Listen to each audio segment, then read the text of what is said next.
जो मेरे वचन को मानेगा वो मेरे देश में आएगा, जो मेरे वचन को नहीं मानेगा वो मेरे देश में नहीं आएगा।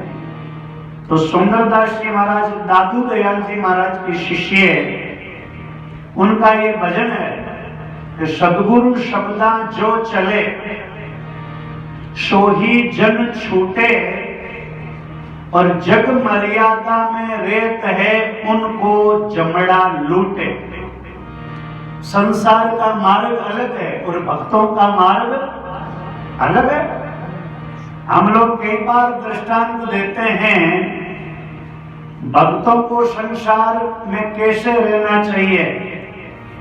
वैसे हमारे सुखराम जी महाराज ने भी ये बात लिखी है, तन खिना मन रहे उनमना, बोले शब्द से प्यारा, के सुख राम जका नर जग में हो जावे बहुजड़ पारा। और ये बात हमारे संतों ने और लिखी है, जैसे गायों का झुंड चलता है, 100-200 गाय चलती है, चरने के लिए जाती है, ग्वाल चराता है। जिस गाय का सींग खड़ा नहीं है, कानों कान के सारे चिपका हुआ है, उस गाय को हमारे मारवाड़ी में भिंडी गाय कहते हैं। भिंडी गाय जिसके सींग चिपके हुए होते हैं कान के सारे, वो कभी भी गायों के झुंड में नहीं चलती है, वो साइड में चलती है। एक तरफ क्यों चलती है?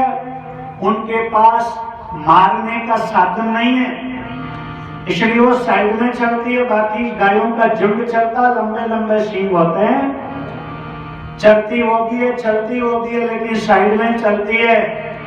जिनको इस संसार से पार होना है, इस झुंड के साथ चलना, लेकिन साइड में चलना पड़ेगा। यानी इस संसार के मार्ग का हमें त्याग करके और गुरु का बताया हुआ मार्ग पकड़ना पड़ेगा। यानी भिंडी गाय बन के संसार में रहना पड़ेगा, वरना ये संसार भक्ति नहीं करने देती है। इसलिए यह लिखा है, सतगुरु शब्दा जो चले सो ही जन छूटे, जग मर्यादा में रेत है उनको यमड़ा लूटे। यमराज का डेरा गाड़ डाल देंगे यमराज। तो कुल की मोटी साकड़ा, आप लोग कितने जगहों से बंधे हुए हो, हजारों आपके रिश्तेदारियां हैं, हजारों रिश्तों से आपकी कड़ी जुड़ी हुई है। 1000 बार आपको दिन में 1000 बातें सोचनी पड़ती है, क्योंकि आप परिवार में बैठे हो। लेकिन इसके बावजूद भी आपको साधन करना पड़ेगा, वरना कोई इलाज नहीं है। हमारे शब्दों ने क्या लिखा, नाना तरह का बंधना बहु बंदिया अबोधा, कोई एक हरिजन निश्रे जिन पाई लिया बेटा। कुल की मोटी साकड़ा, ये साकड़ बड़ी गजब की है। हमारे एक संत ने बहुत बढ़िया बात लिखी है, अनेक बंधन से बंध गया। कितने बंधनों से बंधे हुए हो? आपको कहते हैं सत्संग आओ, बोले महाराज क्या है, हमारे कितना बंधन है। तो संतों ने क्या लिखा, अनेक बंधन से बंध गया, एक बिचारा जीव अपने बल छूटे नहीं, छुड़ावन हारा पीर। बोलो राम। अपने बल से हम नहीं छूट सकते हैं, कृपा से हमारा बंधन कटेगा। तो यहां लिखा है, कुल की मोटी सांकड़ा पग बंदिया दो ही, गड़े तोप और कर में हथकड़ी, अब क्यों कर निक्षेप, कोई संसार से निकलना बहुत कठिन है। भजनों में गाया जाता है, ये संसार मकड़ी का जाड़ा, इसमें उलझ उलझ मर जाना। जो इसमें फंस गए, उलझ गए, उनको निकलना बड़ा मुश्किल, बड़ा टेढ़ा काम है।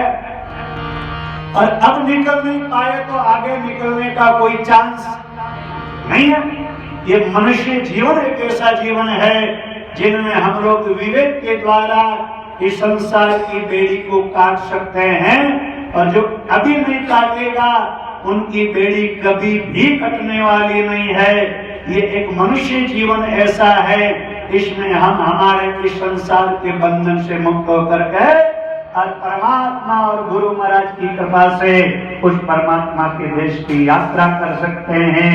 नाना तरेरा बंदना बहु बंदिया अबोधा कोई एक हरिजन मिश्रे जिन पाए लिया वेदा, वेद मिलना चाहिए। कल बात आई थी, सुखराम जी महाराज ने अपनी वाणी में लिखा, ऐसा निज भेद देव में पाऊं आवागमन फेर नहीं। भजन का भेद अपने पास आ जाए।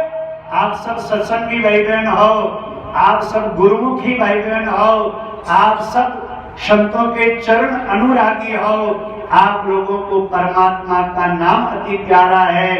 आप लोग सांसों श्वास साधना करने वाले हो, आप लोग परमात्मा की भक्ति में तल्लीन हो, आप लोग राम राम की साधना करने वाले हो। हमारे महात्मा कहते हैं इस बंधन से वो एक नाम ही ऐसा है जो अनेक बंधनों से काट सकता है।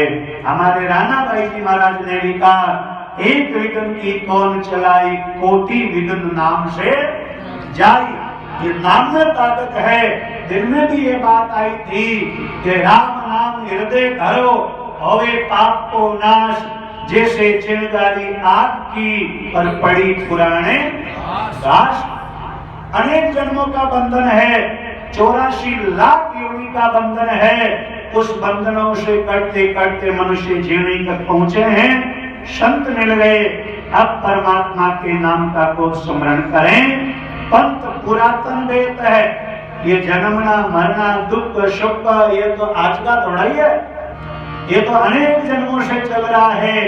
पंथ यानी मार्ग, पंथ यानी रास्ता, जन्मने का मरने का। पंथ पुरातन वेद है, चलता ही आया जन सुंदर उल्टा चले।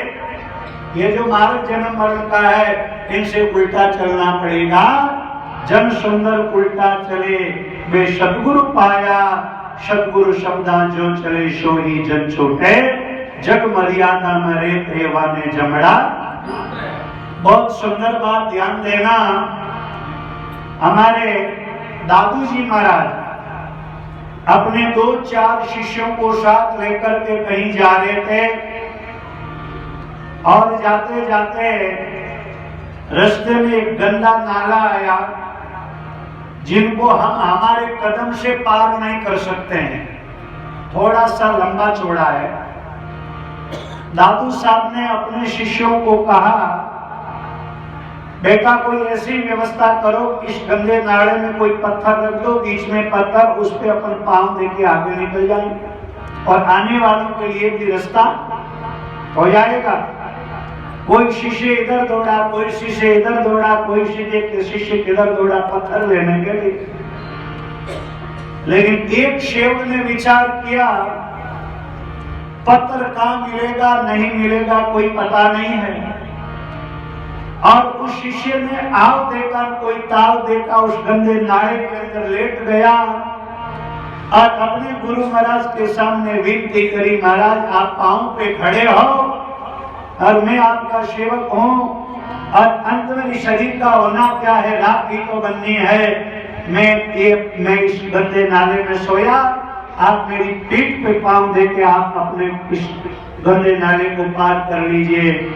प्यारे सज्जनों, गुरु के नेत्र गिरे हो गए, गुरु की शरीर की 3.5 करोड़ बाल की रोमावली खड़ी हो गई, गुरु का दिल गद गद हो गया और गुरु ने कहा, बेटा तूने मेरे लिए अपने आप को कुर्बान किया है, मेरा वचन है तुम्हारा वंश चलता रहेगा, तुम्हारा कल्याण होगा।